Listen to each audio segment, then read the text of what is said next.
Datang ke Barreskrim Mabes Polri dalam rangka melakukan koordinasi dengan Direktorat Tipiter Barreskrim Mabes Polri untuk soal kasus penambangan ilegal yang ada di Sumatera Barat. Jadi kasus Nenek Saudah yang ada di Pasaman itu adalah puncak gunung es. Ya.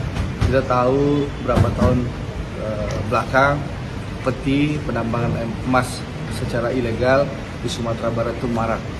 Ada di Kabupaten Pasaman, di tempat Nenek Saudah itu, lalu di Kabupaten Pasaman Barat, lalu ada Kabupaten Solok Selatan, dan juga Kabupaten Sijunjung, dan beberapa tempat lain. Nah, untuk itu kami sudah berkoordinasi dengan Barreskrim Mabes Polri, Direktorat Tipiter, kita melakukan koordinasi agar segera Mabes Polri menurunkan tim.